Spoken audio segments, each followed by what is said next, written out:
Greetings from the great state of Texas. That's where I reside. Thanks for stopping by. Hope you're encouraged by what you hear here. If you are, like and subscribe. Share it with somebody. Need some encouragement. Looking at Romans chapter 6. Going to start verse 7. Can't get away from there, but we want to give it some context. So we're going to begin in verse 7. Just start reading on. Obviously, a dead person is incapable of sinning. And if we were co-crucified with the Anointed One, we know that we will also share in the fullness of his life.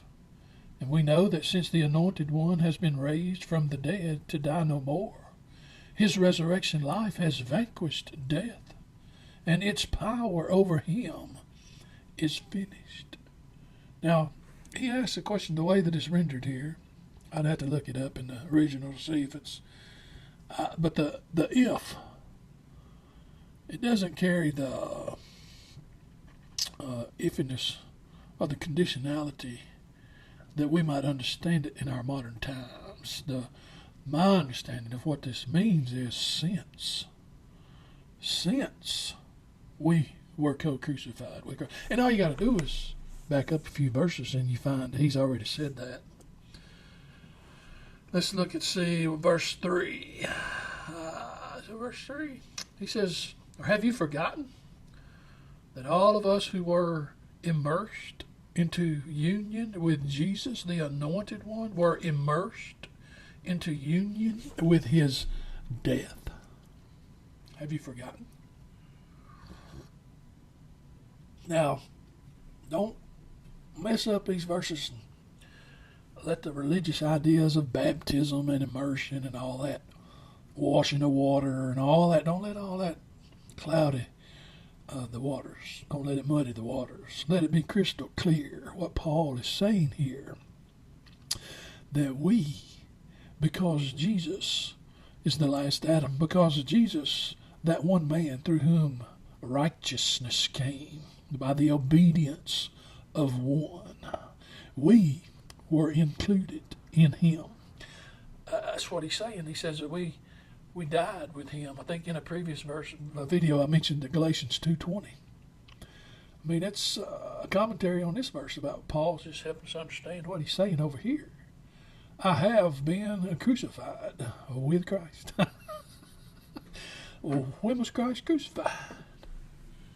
Not a bunch of times, but one time, in the end of time, in these last days, God has spoken to us through his Son. So, what he's saying here in verse 7, since we were co-crucified, it is appointed unto man once to die. Jesus, as a man, died that death that was appointed for you. I know it's hard for us to get our religious mind around that. Those of us that grew up in church, we don't understand what Paul is saying, but I'm telling you, it's good news. Obviously, a dead person is incapable of sinning.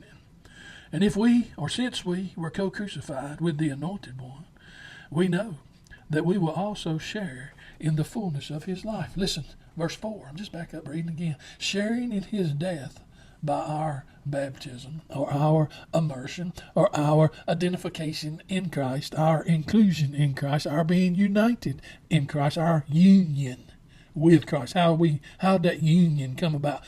Well, it started before time in Christ. You were chosen. But when he became a man, he meshed forever. God and flesh, God and man. That's the union.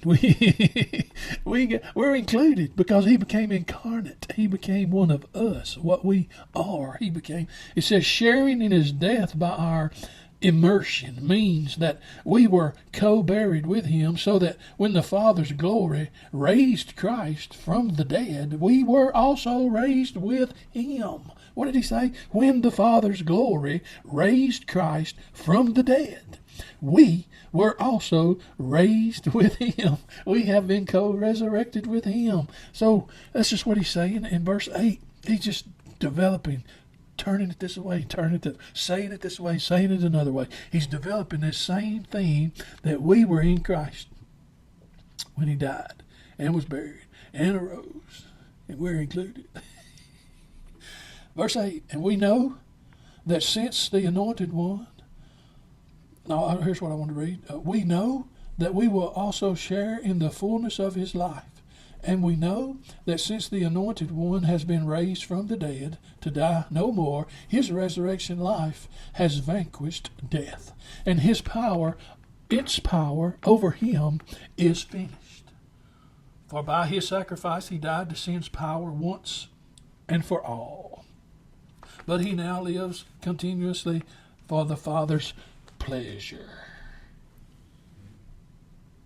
He said it right there again. He died once and for all. For all. He died once for all. I don't know how to say it differently, but that you died in Jesus. Oh, son, come on, somebody. Why? For it's obviously a dead person is incapable of sinning. If you could begin to see the truth will make you free. If you could begin to, if you see the truth and start believing the truth, what happens? You stop believing the lie. The lie of what? Well, that you're in bondage and that you're a slave and that you're only human and you just can't help it. You're just a sinner.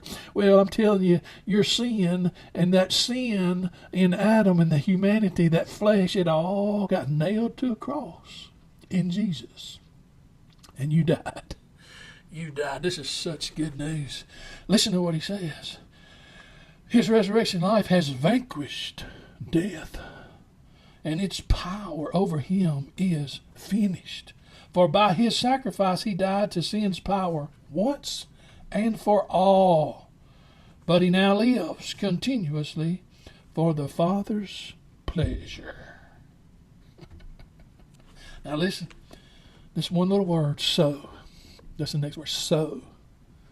So let it be the same way with you. Why? Because you were included in his death and in his resurrection. So let it be. We're going to stop there and we'll pick up next time. Probably back up to verse 10, but we're going to catch verse 11.